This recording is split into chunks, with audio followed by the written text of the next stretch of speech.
اپنے بیوی اور بچوں اور ان کی حفاظت کے لیے کچھ مجاہدین کو پیچھے چھوڑانا بھی اسی دھوکے کا ایک حصہ تھا۔ رومی پیچھے کو بھاگے تو یہی مجاہدین جو عورتوں اور بچوں کے ساتھ تھے رومیوں پر ٹوٹ پڑے۔ پھر انہوں نے رومیوں کی پسپائی کا راستہ روک لیا۔ ایک اور سالار معاذ بن جبل رضی اللہ عنہ خالد رضی اللہ عنہ کی پہلے سے دی ہوئی ہدایات کے مطابق 500 سوار ساتھ لے کر حمص کے راستے میں آ گئے تاکہ کوئی رومی شہر کی طرف نہ آ سکے۔ رومی اتنی جلدی بھاگنے والے نہیں تھے، لیکن وہ مجاہدین کے پھندے میں آ گئے تھے۔ وہ تازہ دم تھے، کچھ اپنی روایات کے مطابق اور کچھ اپنی جانیں بچانے کے لیے وہ بے جگری سے لڑ رہے تھے۔ خالد رضی اللہ عنہ ان کے سالار حربیس کو ڈھونڈ رہے تھے۔ ان کی تلوار سے خون ٹپک رہا تھا، ان کے راستے میں جو آتا تھا کٹ جاتا تھا۔ آخر وہ انہیں نظر آ گیا۔ میں ہوں ابن الولید، خالد رضی اللہ عنہ نے للکار کر کہا۔ فارسیوں کا قاتل ابن الولید، رومیوں کا قاتل ابن الولید۔ حربیس نامی گرامی جنگجو تھا۔ وہ خالد رضی اللہ عنہ کے مقابلے کے لیے بڑھا لیکن گھوڑے سے اتر آیا۔ خالد رضی اللہ عنہ بھی گھوڑے سے اترے اور اس کی طرف بڑھے، لیکن ایک رومی دونوں کے درمیان آ گیا۔ 3-4 مورخوں نے یہ واقعہ بیان کیا ہے، لیکن اس رومی کا نام نہیں لکھا۔ اتنا ہی لکھا ہے کہ اس کا جسم پہلوانوں جیسا تھا اور وہ شیر کی طرح گرج کر لڑا کرتا تھا۔ رومی زبان میں وہ شیر کی مانند دھاڑنے والا کے نام سے مشہور تھا۔ تاریخوں میں یہ واقعہ اس طرح آیا ہے کہ یہ رومی اپنے سالار حربیس کو پیچھے ہٹا کر خالد رضی اللہ عنہ کے مقابلے میں آیا۔ 2-3 پینترے دونوں نے بدلے اور خالد رضی اللہ عنہ نے تلوار کا وار کیا۔ تلوار رومی کی آہنی خود پر پڑی، خود اتنی مضبوط اور وار اتنا زوردار تھا کہ خالد رضی اللہ عنہ کی تلوار ٹوٹ گئی۔ ان کے ہاتھ صرف دستہ رہ گیا۔ اب خالد رضی اللہ عنہ خالی ہاتھ تھے اور رومی پہلوان کے ہاتھ میں تلوار تھی۔ خالد رضی اللہ عنہ اپنے محافظوں کی طرف جانے کی کوشش کرتے تھے کہ ان سے تلوار لے لیں، مگر رومی درندوں کی طرح غراتا، دھاڑتا اور خالد رضی اللہ عنہ کے آگے ہو جاتا تھا کہ وہ دوسری تلوار نہ لے سکیں۔ ایک محافظ نے خالد رضی اللہ عنہ کی طرف تلوار پھینکی، لیکن خالد رضی اللہ عنہ سے پہلے رومی تلوار تک پہنچ گیا اور تلوار پرے پھینک دی۔ خالد رضی اللہ عنہ کا بچنا ممکن نظر نہیں آتا تھا۔ رومی نے ان پر تابڑ توڑ وار کرنے شروع کر دیے۔ خالد رضی اللہ عنہ ادھر ادھر ہو کر وار بچاتے رہے۔ رومی نے ایک وار دائیں سے بائیں کو کیا، جسے خالد رضی اللہ عنہ کی گردن یا اس سے ذرا نیچے پڑنا چاہیے تھا، لیکن خالد رضی اللہ عنہ بڑی پھرتی سے بیٹھ گئے۔ رومی کا یہ زوردار وار خالی گیا تو اپنے ہی زور سے وہ گھوم گیا۔ خالد رضی اللہ عنہ اچھل کر اس پر جھپٹے۔ رومی پلک جھپکتے پھر گھوم گیا اور خالد رضی اللہ عنہ کے بازوں کے شکنجے میں آ گیا۔ اب صورت یہ تھی کہ دونوں کے سینے ملے ہوئے تھے اور رومی خالد رضی اللہ عنہ کے بازوؤں میں تھا۔ خالد رضی اللہ عنہ نے بازوؤں کو دبانا اور شکنجہ سخت کرنا شروع کر دیا۔ رومی خالد رضی اللہ عنہ کی گرفت سے بچنے کے لیے زور لگا رہا تھا، لیکن خالد رضی اللہ عنہ کی گرفت سخت ہوتی جا رہی تھی اور وہ اس قدر زور لگا رہے تھے کہ خون ان کے چہرے میں آ گیا اور چہرہ گہرا لال ہو گیا۔ رومی پہلوان کی آنکھیں باہر کو آنے لگیں، اس کی سانسیں رکنے لگیں اور چہرے پر تکلیف کا ایسا تاثر تھا کہ اس کے دانت بجنے لگے۔ مورخ واقدی نے لکھا ہے کہ رومی پہلوان کی پسلیاں ٹوٹنے لگیں۔ رومی اور زیادہ تڑپنے لگا۔ خالد رضی اللہ عنہ اور زیادہ زور سے اپنے بازوں کے شکنجے کو تنگ کرتے گئے۔ رومی کی پسلیاں ٹوٹتی گئیں اور اس کا تڑپنا ختم ہو گیا، حتیٰ کہ اس کا جسم بے جان ہو گیا۔ خالد رضی اللہ عنہ نے اسے چھوڑا تو وہ گر پڑا، وہ مر چکا تھا۔ خالد رضی اللہ عنہ نے اس رومی کی تلوار اٹھا لی اور حربیس کو للکارا، لیکن حربیس اپنے پہلوان کا انجام دیکھ کر وہاں سے کھسک گیا تھا۔ خالد رضی اللہ عنہ نے گھوڑے پر سوار ہو کر رومی پہلوان کی تلوار بلند کر کے لہرائی اور نعرہ لگایا۔ اس مقابلے کے دوران رومیوں کا قتل عام جاری رہا۔ ابو عبیدہ رضی اللہ عنہ کو پتہ چلا کہ خالد رضی اللہ عنہ نے رومی پہلوان کو کس طرح ہلاک کیا ہے تو وہ دوڑے آئے۔ خدا کی قسم ابو سلیمان، ابو عبیدہ رضی اللہ عنہ نے بڑے مسرور لہجے میں کہا، تو نے جو کہا تھا کر دکھایا ہے، تو نے ان کی کمر توڑ دی ہے۔ یہ بات اس طرح ہوئی تھی کہ خالد رضی اللہ عنہ نے جب گزشتہ روز محاصرہ اٹھا کر واپس جانے کی تجویز پیش کی تھی تو ابو عبیدہ رضی اللہ عنہ اور دوسرے سالاروں نے اس تجویز کو پسند نہیں کیا تھا۔ خالد رضی اللہ عنہ نے انہیں بتایا کہ انہوں نے کیا سوچا ہے، پھر بھی ابو عبیدہ رضی اللہ عنہ محاصرہ اٹھانے کے حق میں نہیں تھے۔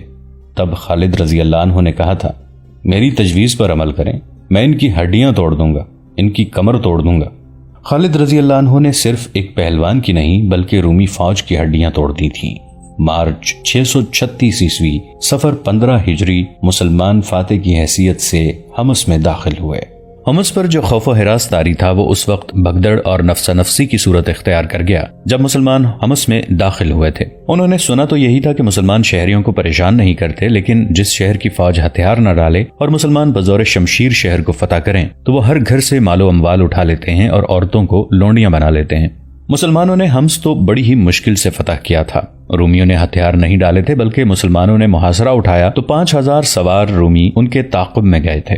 یہ الگ بات ہے کہ محاصرہ اٹھانا مسلمانوں کی چال تھی، لیکن رومیوں نے اسے ان کی کمزوری سمجھ کر ان پر حملہ کیا تھا۔ اس معرکے میں رومیوں کے صرف 100 سوار زندہ بچے تھے اور جو مسلمان شہید ہوئے تھے ان کی تعداد 235 تھی۔ اتنی خونریز لڑائی لڑ کر مسلمانوں نے حمص فتح کیا تھا۔ حمص والوں نے جب دیکھا کہ ان کے جو 5000 سوار مسلمانوں کے تعاقب میں گئے ہیں ان میں سے بہت سے تھوڑے بھاگتے ہوئے آ رہے ہیں تو ان پر خوف و ہراس طاری ہو گیا تھا، اور جب انہوں نے دیکھا کہ مسلمانوں کا ایک سوار دستہ رومیوں اور حمص کے دروازوں کے درمیان آ گیا ہے اور رومی سوار نہ بھاگ سکتے ہیں نہ شہر میں داخل ہو سکتے ہیں، تو وہ اور زیادہ خوفزدہ ہو گئے۔ شہر میں اتنی فوج نہیں رہ گئی تھی جو ان کی مدد کو پہنچتی۔ یہ سوار مسلمان سواروں کی تلواروں اور برچھیوں سے کٹ گئے۔ ابو عبیدہ رضی اللہ عنہ اور خالد رضی اللہ عنہ جب حمص میں داخل ہوئے تو چند ایک شہری ان کے استقبال کے لیے کھڑے تھے۔ دو مسلمان سالاروں کو دیکھ کر وہ سجدے میں گر پڑے۔ دونوں سالاروں نے گھوڑے روک لیے۔ اٹھو، ابو عبیدہ رضی اللہ عنہ نے گرجدار آواز میں کہا، کھڑے ہو جاؤ۔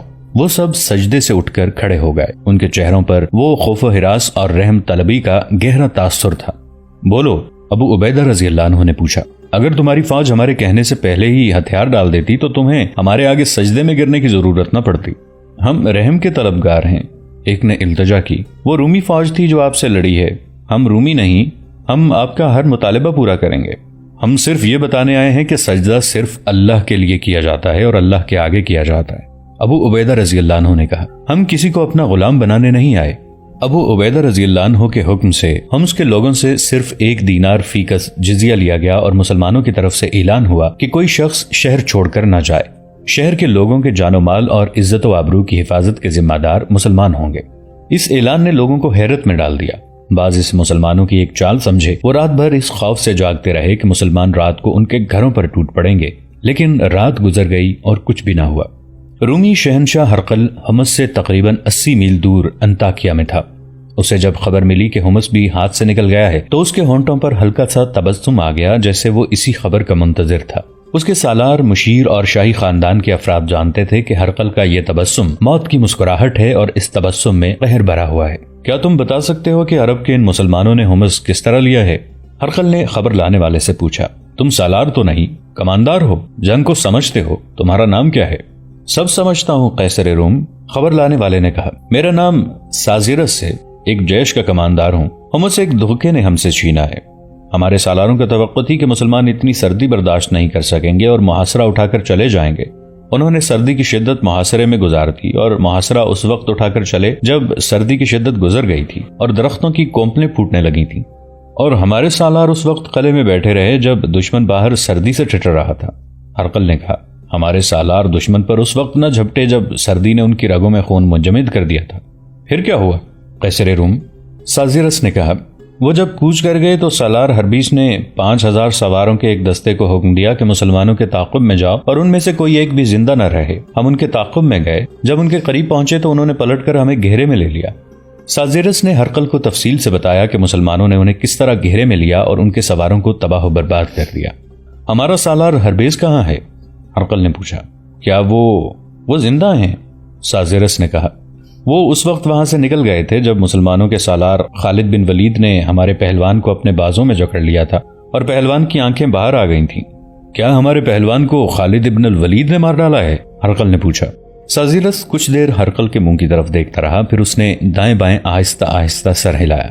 مسلمان سالار نے ہمارے پہلوان کو بازو میں دبوچ کر اس کی پسلیاں توڑ ڈالی تھیں، سازیرس نے کہا، اور وہ مر گیا۔ آفرین!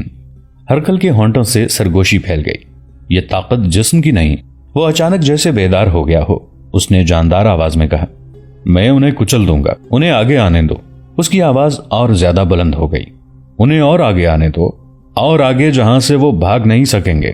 سالار اعلیٰ ابو عبیدہ رضی اللہ عنہ اور خالد رضی اللہ عنہ اور آگے چلے گئے تھے۔ انہوں نے حمص کے انتظامات کے لیے کچھ نفری وہاں چھوڑ دی تھی۔ حمص سے وہ اپنے دستوں کے ساتھ حمص سے آگے ہما، پھر اس سے آگے شرس تک جا پہنچے تھے۔ وہاں سے انطاکیہ کا فاصلہ 35-40 میل کے درمیان تھا۔ انطاکیہ اہم ترین مقام تھا کیونکہ اسے ہرقل نے اپنا ہیڈ کوارٹر بنا لیا تھا اور وہیں رومیوں کی فوج کا اجتماع اور فوج کی تقسیم ہوتی تھی۔ مسلمانوں نے شرز سے کوچ کیا، تھوڑی ہی دور گئے ہوں گے کہ رومیوں کا ایک قافلہ سا آتا نظر آیا۔ اس کی حفاظت کے لیے رومی فوجیوں کا ایک چھوٹا سا دستہ تھا۔ اس سے ظاہر ہوتا تھا کہ اونٹوں اور گاڑیوں کے اس قافلے میں فوجی سامان جا رہا ہے۔ خالد رضی اللہ عنہ کے اشارے پر مجاہدین نے قافلے کو گھیرے میں لے لیا۔ رومی فوجیوں نے مقابلہ کرنے کی حماقت نہ کی۔ انہوں نے بتایا کہ یہ فوج کے کھانے پینے کا سامان ہے، اس میں ہتھیار بھی تھے۔ ان سب کو پکڑ لیا گیا اور انہیں تاثر دیا گیا کہ انہیں قتل کر دیا جائے گا۔ ہم نے آپ کا مقابلہ نہیں کیا، اس رومی فوجی قافلے کے کماندار نے جاں بخشی کی التجا کرتے ہوئے کہا۔ ہم رومی نہیں، ہم تو ان کی رعایا ہیں، ہماری آپ کے ساتھ کوئی دشمنی نہیں۔ پھر دوستی کا ثبوت دو۔ انہیں کہا گیا، یہ بتا دو کہ انطاکیہ میں کیا ہو رہا ہے، آپ کی تباہی کا سامان ہو رہا ہے۔ قافلے کے کماندار نے جواب دیا، وہاں بہت بڑی فوج اکٹھی کی جا رہی ہے، دور دور سے عیسائی قبیلے آپ کے خلاف لڑنے کے لیے جمع ہو رہے ہیں اور انہیں میدان جنگ میں لڑنے کے ڈھنگ سکھائے جا رہے ہیں۔ آپ نے ہماری جانیں ہمیں واپس کر دی ہیں تو ہم آپ کی جانیں بچاتے ہیں۔ قافلے کے ایک اور آدمی نے کہا، آپ آگے نہ جائیں، آپ کی نفری بہت تھوڑی ہے اور انطاکیہ میں شہنشاہ ہرقل جو فوج اکٹھی کر چکا ہے وہ اتنی زیادہ ہے کہ آپ کا ایک بھی آدمی زندہ نہیں رہے گا۔ کیا اتنی زیادہ شکستوں نے اس کی کمر بھی توڑی نہیں؟ مسلمانوں کے ایک سالار نے پوچھا۔ ہم اتنے بڑے لوگ نہیں کہ شہنشاہ تک رسائی حاصل کر سکیں، رومیوں کے کماندار نے کہا۔ ہم اس کے ساتھ بات کرنے کی جرت نہیں کر سکتے، لیکن اپنے سالاروں سے جو پتہ چلا ہے وہ آپ کو بتاتے ہیں۔ ہرقل کی کمر اتنی کمزور نہیں کہ چند ایک شکستوں سے ٹوٹ جائے گی۔ اس نے اپنا دماغ اپنے ہاتھ میں رکھا ہوا ہے، اسے فتح حاصل ہوتی ہے تو وہ اپنے اوپر اس کا نشہ طاری نہیں کیا کرتا اور شکست سے وہ مایوس نہیں ہوا کرتا۔ وہ جو حسین ترین اور نوجوان لڑکیوں اور شراب کا رسیا ہے، اب شراب تو پیتا ہوگا لیکن اپنی پسندیدہ لڑکیوں کو بھی اپنے سامنے نہیں آنے دیتا۔ وہ تو راتوں کو شاید سوتا بھی نہیں ہوگا۔ دوسرے نے کہا، اس پر ایک جنون سوار ہے، فوج اکٹھی کرو۔ اس کے آدمی بستی بستی جا کر لوگوں سے کہہ رہے ہیں کہ مسلمان طوفانوں کی طرح آ رہے ہیں اور وہ تمہارے مذہب کو اور تمہاری عورتوں کو اپنے ساتھ اڑا لے جائیں گے۔ لوگ قبیلہ در قبیلہ مذہب کے نام پر اور اپنی عورتوں کو مسلمانوں سے بچانے کی خاطر انطاکیہ میں آ رہے ہیں۔ آپ نے آگے جانا ہے تو زیادہ فوج لے کر آئیں ورنہ رک جائیں۔ اب شہنشاہ ہرقل زیادہ وقت نئی فوج کی تنظیم اور تربیت میں گزارتا ہے اور کہتا ہے کہ مسلمانوں کو آگے آنے دو، انہیں اور آگے آنے دو۔ اور اس نے یہ بھی کہا ہے، ایک اور بولا، اب اپنی فوج کی ہر پسپائی میرے دل کو مضبوط کرتی ہے۔ میری فوج کی ہر پسپائی عرب کے ان مسلمانوں کو میرے جال میں لا رہی ہے۔ اس قافلے سے جو صورتحال ابو عبیدہ اور خالد رضی اللہ عنہم کو معلوم ہوئی وہ غلط نہیں تھی۔ جیسا کہ ہم پہلے بھی بتا چکے ہیں کہ ہرقل روایتی شہنشاہ نہیں تھا، وہ اپنے وقت کا فن حرب و ضرب کا ماہر جنگجو تھا اور وہ میدان جنگ کا شاطر جرنیل تھا۔ ابو عبیدہ رضی اللہ عنہ اور خالد رضی اللہ عنہ کو ان اطلاعات نے جو انہیں قافلے سے ملی وہیں رکنے پر مجبور کر دیا۔ خدا کی قسم امین الامت، خالد رضی اللہ عنہ نے ابو عبیدہ رضی اللہ عنہ سے کہا، ہم یہاں بیٹھے نہیں رہیں گے اور ہم ہرقل کو اتنی مہلت نہیں دیں گے کہ وہ اپنی تیاریاں مکمل کر لے۔ آج رات تک اپنے کسی آدمی کو آ جانا چاہیے۔ ابو عبیدہ رضی اللہ عنہ نے کہا، ابو سلیمان، جب تک آگے کی مصدقہ صورتحال معلوم نہیں ہوتی ہم آگے نہیں جائیں گے۔ اپنے کسی آدمی سے مراد وہ جاسوس تھے جو انطاکیہ تک پہنچے ہوئے تھے۔ خالد رضی اللہ عنہ نے اپنی سپہ سالاری کے دور میں جاسوسی کے نظام کو باقاعدہ اور منظم کر دیا تھا اور جاسوسوں کو دور دور تک پھیلا دیا تھا۔ مسلمان جاسوس جان کی بازی لگا کر بڑی قیمتی معلومات لے آتے تھے۔ مورخوں کے مطابق ہرقل نے اپنی فوج کی پے در پے شکستوں کی خبر سن کر اس حقیقت کو قبول کر لیا تھا کہ وہ مسلمانوں کو بکھری ہوئی لڑائیوں میں شکست نہیں دے سکتا۔ ایک شکستیں تو وہ تھیں جو رومی فوج کو خالد رضی اللہ عنہ پھر ابو عبیدہ رضی اللہ عنہ نے دی تھیں، اور دوسری وہ تھیں جو دوسرے سالار شام کے دوسرے علاقوں میں رومیوں کو دیتے چلے جا رہے تھے۔ مسلمانوں کو فیصلہ کن شکست دینے کا ایک ہی طریقہ تھا کہ انہیں کسی ایک میدان میں اکٹھا ہونے پر مجبور کیا جائے اور ان کے خلاف ان سے کئی گنا زیادہ فوج میدان میں اتاری جائے۔ چنانچہ اس نے نئی اور بہت بڑی فوج تیار کرنی شروع کر دی تھی۔ مسلمانوں نے جب ہومس پر قبضہ کیا اس وقت تک ان کی نئی فوج کی نفری 1.5 لاکھ ہو چکی تھی۔ انطاکیہ سے 40 میل دور ابو عبیدہ رضی اللہ عنہ اور خالد رضی اللہ عنہ اپنے دستوں کے ساتھ رکے ہوئے تھے۔ اس سے 2 روز بعد جب انہوں نے رومیوں کا قافلہ پکڑا تھا، مسلمان مغرب کی نماز کی تیاری کر رہے تھے کہ ایک گھڑ سوار پڑاؤ کی طرف آتا دکھائی دیا۔ اتنی دور سے پتہ نہیں چلتا تھا کہ وہ رومیوں کا کوئی فوجی سوار ہے یا کوئی مسافر ہے۔ پڑاؤ سے کچھ دور اس نے گھوڑا موڑا اور پڑاؤ کے ارد گرد گھوڑا دوڑانے لگا جیسے پہچاننے کی کوشش کر رہا ہو۔ اس کا لباس مسلمانوں جیسا نہیں تھا۔ پکڑ لاؤ اسے، کسی کماندار نے اپنے سواروں کو حکم دیا۔ سوار ابھی گھوڑوں پر زینے ڈال رہے تھے کہ اس اجنبی سوار نے گھوڑا پڑاؤ کی طرف موڑ دیا۔ اللہ اکبر، اس نے نعرہ لگایا اور قریب آ کر اس نے بڑی بلند آواز سے کہا، میں اپنے پرچم کو پہچاننے کی کوشش کر رہا تھا۔ کسی نے کہا اور چند ایک مجاہدین اس کی طرف دوڑے۔ ایک نے کہا خدا کی قسم ہم ابھی تجھے رومی فوجی سمجھ رہے ہیں، کیا یہ لباس اس رومی کا ہے جسے تو نے قتل کیا ہوگا؟ ایک نے پوچھا۔ ابن احدی کسی کو بتا نہیں سکتا تھا کہ وہ جاسوس ہے اور انطاکیہ سے آیا ہے۔ وہ ابو عبیدہ رضی اللہ عنہ کے خیمے میں چلا گیا۔ وہ ان 3-4 جاسوسوں میں سے تھا جو 1.5-2 مہینوں سے انطاکیہ گئے ہوئے تھے۔ تجھ پر اللہ کی سلامتی ہو ابن احدی، ابو عبیدہ رضی اللہ عنہ نے اسے گلے لگا کر کہا۔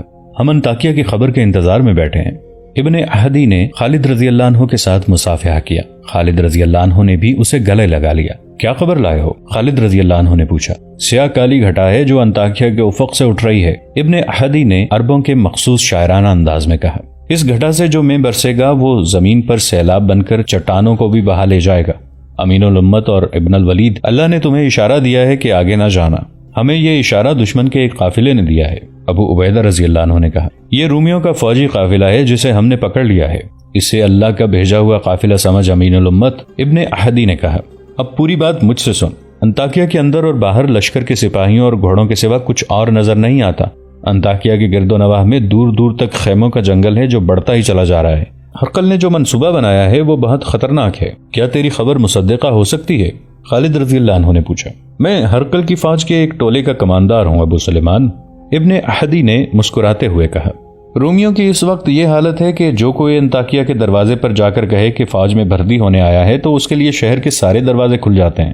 ابن احدی جس طرح انطاکیہ کی فوج میں شامل ہوا تھا اس نے تفصیلات سنائی۔ وہ اپنے ساتھیوں کے ساتھ عیسائی عرب بن کر انطاکیہ گیا تھا، انہیں اسی وقت فوج کے حوالے کر دیا گیا۔ اسی روز گھڑ دوڑ کے میدان میں شہ سواری، تیغ زنی اور دوڑتے گھوڑے سے تیر نشانے پر لگانے کے مقابلے ہو رہے تھے۔ ان میں ہر کوئی شامل ہو سکتا تھا۔ ابن احدی اپنی فوج کا مشہور شہ سوار تھا اور بڑا ہی خوبصورت جوان۔ وہ مقابلے میں اس طرح شریک ہو گیا کہ میدان میں جا کر گھوڑا چکر میں دوڑایا اور تلوار نکال کر تیغ زن سواروں کو مقابلے کے لیے للکارا۔ ایک سوار اس کے مقابلے میں اترا، وہ رومی تھا۔ اگر تجھے اپنے بازوں اور اپنے گھوڑے پر پورا بھروسہ ہے تو میرے مقابلے میں آئے اجنبی سوار۔ ابن احدی نے اسے کہا، میری تلوار تیرے خون کی پیاسی تو نہیں، لیکن اس کے سامنے تیری تلوار آئے گی تو تیری تلوار کے مقابلے میں میری برچھی آئے گی، اے بدقسمت اجنبی۔ دوسرے سوار نے کہا، اگر تجھے زندگی عزیز نہیں تو آجا۔ ابن احدی نے گھوڑا اس کے ارد گرد دوڑایا اور اسے للکارا۔ رومی سوار گھوڑے کو کچھ دور لے گیا اور گھوڑا موڑ کر ایڑ لگائی۔ اس نے برچھی نیزہ بازی کے انداز سے آگے کر لی تھی۔ ابن احدی اس کی طرف منہ موڑ کے کھڑے رہے۔ رومی کی رفتار اور تیز ہو گئی جب اس کی برچھی کی انی ابن احدی کے سینے سے تھوڑی سی دور رہ گئی تو وہ اس قدر پھرتی سے گھوڑے کی دوسری طرف جھک گیا جیسے وہ گھوڑے پر تھا ہی نہیں۔ رومی کی برچھی ہوا کو کاٹتی آگے نکل گئی۔ ابن احدی گھوڑے پر سیدھا ہوا اور اپنے گھوڑے کی لگام کو جھٹکا دیا۔ اس کا گھوڑا دوڑا اور فوراً ہی مڑ کر رومی کے پیچھے چلا گیا۔ رومی اپنا گھوڑا موڑ رہا تھا کہ ابن احدی اس تک جا پہنچا اور تلوار سے اس کی برچھی توڑ دی۔ رومی نے گھوڑا موڑ کر تلوار نکال لی، لیکن وہ ابن احدی پر صرف ایک وار کر سکا جو ابن احدی نے بچا لیا اور فوراً ہی اس مسلمان شہ سوار کی تلوار رومی سوار کے پہلو میں اتر گئی۔ وہ اس پہلو کی طرف لڑک گیا۔ اسے گرتا دیکھ کر ایک رومی سوار ابن احدی کے مقابلے میں آیا۔ وہ آتا نظر آیا اور تماشائیوں نے اسے گھوڑے سے گرتے دیکھا۔ ایک اور سوار میدان میں آیا۔ رک جاؤ، ہرقل کی گرجدار آواز سنائی دی، ادھر آ شاہ سوار۔ ابن احدی نے گھوڑا ہرقل کے سامنے جا روکا۔ ہرقل اونچی جگہ بیٹھا ہوا تھا۔ کیا تجھے بتایا نہیں گیا کہ یہ مقابلے ہیں، لڑائی نہیں؟ ہرقل نے کہا، تم ان دونوں کو زخمی کر سکتے تھے، جان سے نہیں مارنا تھا، پھر بھی ہم تمہاری قدر کرتے ہیں۔ کہاں سے آیا ہے تو؟ مت پوچھ شہنشاہ کہاں سے آیا ہوں۔ ابن احدی نے کہا، یہ میرے دشمن نہیں تھے، لیکن میرے ہاتھ میں جب تلوار ہوتی ہے اور جب کوئی مجھے مقابلے کے لیے للکارتا ہے تو مجھے یقین ہو جاتا ہے کہ یہ شخص مسلمان ہے۔ میں جب اسے قتل کر چکتا ہوں تو مجھے یہ دیکھ کر بہت افسوس ہوتا ہے کہ یہ مسلمان نہیں تھا۔ میرا دماغ میرے قابو میں نہیں رہتا۔ میں عیسائی عرب ہوں شہنشاہ، بہت دور سے آیا ہوں۔ کیا تیرے دل میں مسلمانوں کی اتنی دشمنی ہے کہ تو اندھا ہو جاتا ہے؟ ہرقل نے پوچھا۔ اس سے بھی زیادہ جتنی شہنشاہ سمجھے ہیں، ابن احدی نے کہا۔ کیا شہنشاہ مجھے آگے نہیں بھیجیں گے؟ میں مسلمانوں سے لڑنے آیا ہوں۔ ہم تجھے آگے بھیجیں گے، ہرقل نے کہا۔ تو نے 2 شیروں کو مارا ہے اور تو معمولی سے خاندان کا فرد نہیں لگتا۔ امین الامت ابن احدی نے ابو عبیدہ اور خالد رضی اللہ عنہم سے کہا، میرا خیال تھا کہ وہ مجھے سپاہی کی حیثیت میں فوج میں رکھ لیں گے، لیکن انہوں نے مجھے 100 سپاہیوں کا کماندار بنا دیا۔ اس طرح میری رسائی سالاروں تک ہو گئی۔ میرے دوسرے ساتھی بھی کسی نہ کسی ایسی جگہ پہنچ گئے ہیں جہاں سے انہیں قیمتی خبریں مل سکتی ہیں۔ ہم سب عیسائی عرب بنے رہے اور آپس میں ملتے رہے۔ کچھ باتیں مجھے انہوں نے بتائی ہیں، باقی حالات میں نے خود دیکھے ہیں۔ خمس پر اپنے دستوں کے قبضے کی اطلاع انطاکیہ پہنچی تو میرے ساتھی مجھے ملے۔ مجھے معلوم تھا کہ تم حمص میں زیادہ دن نہیں رکو گے اور انطاکیہ کی طرف پیش قدمی کرو گے. ہم تمہیں حمص میں ہی روکنا چاہتے تھے.